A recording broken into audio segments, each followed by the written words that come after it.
Madame la présidente, madame la ministre, monsieur le président de la commission des lois et chers collègues, nous connaissons tous la genèse de ce texte qui conduit à traiter conjointement des sujets extrêmement divers. Et malgré la construction quelque peu baroque du texte et d'importantes divergences de fond en matière de responsabilité pénale, la commission mixte paritaire, réunie le 18 novembre dernier à l'Assemblée nationale, a pu aboutir à un accord sur l'ensemble de ces sujets. D'emblée, nous avions, sur les articles dont s'est particulièrement occupée ma collègue Muriel Jourda, de nombreux points d'accord. S'agissant des règles relatives à la responsabilité pénale, le Sénat a adopté l'article 2 du projet de loi et considéré que la possibilité de sanctionner le fait de s'être intoxiqué et d'avoir, dans un état d'abolition du discernement, commis une atteinte aux personnes devait être sanctionnée. Cette évolution de notre droit ne va pas de soi, dans la mesure où elle touche à la règle selon laquelle l'état mental de l'auteur d'un acte doit être jugé au moment des faits. Mais il nous est apparu que cette disposition, qui trouve des parallèles dans d'autres pays européens, venait combler une lacune de notre droit. Et malheureusement, l'actualité de ces dernières années a montré que c'était nécessaire. Sans surprise, nous avons également adopté l'article 1er bis, issu des travaux de l'Assemblée nationale, tendant à prévoir que la consommation de drogue ou d'alcool constitue une circonstance aggravante pour les infractions de meurtre, de torture et actes de barbarie et de violence ayant entraîné la mort ou une mutilation.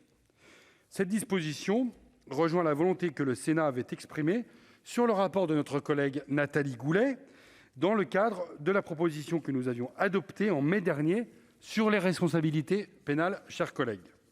Nous avons par ailleurs adopté les dispositions procédurales et celles relatives aux mineurs délinquants qui nous ont paru nécessaires et proportionnées. Les mesures tendant à réprimer spécifiquement les violences commises contre les forces de l'ordre, à étendre le champ de l'amende forfaitaire délictuelle ou à mieux lutter contre les rodéos urbains ne nous ont pas non plus posé de difficultés. À la suite d'un important travail conduit par nos présidents de commission, nous avons finalement trouvé un accord sur l'article 1er et sur le champ de l'irresponsabilité pénale. En combinant à la fois les rédactions de l'Assemblée nationale et du Sénat, nous aboutissions à un système dans lequel une abolition temporaire du discernement suite à une intoxication volontaire pour commettre une infraction entraîne la responsabilité de l'auteur, ce qui nous paraît totalement adapté. Dans les cas où l'altération du discernement de l'auteur de l'acte résulte de son propre fait, le juge du fond se prononcera à huis clos, ce qui correspond à la volonté du Sénat de ne pas créer de justice spectacle. Il me semble que cette position d'équilibre répond à la volonté d'avoir un procès qui détermine clairement les responsabilités sans toucher au fondement de notre droit pénal. J'en arrive, mes chers collègues, aux dispositions dont j'étais plus particulièrement en charge, à savoir celles qui sont relatives au contrôle des armes ou qui font suite à la décision du Conseil constitutionnel sur la sécurité globale. Vous savez que le Conseil constitutionnel avait censuré une grande partie de ce texte de loi.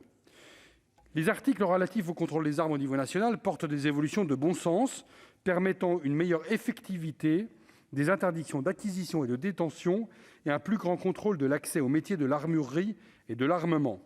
Nous leur avons apporté quelques précisions que les rapporteurs pour l'Assemblée nationale ont acceptées.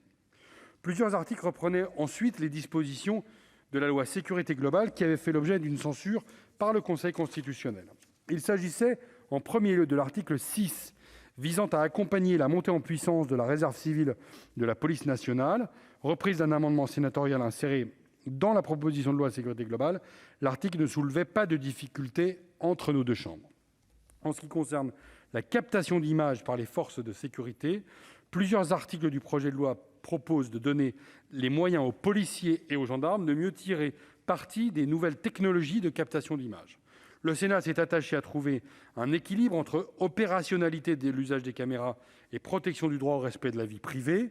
Nous avons également choisi d'ouvrir l'usage des drones aux polices municipales, comme nous l'avions d'ailleurs déjà fait en mars dernier, et de donner à l'usage des drones en matière judiciaire un cadre législatif, suivant en cela l'avis rendu courant octobre par le Conseil d'État.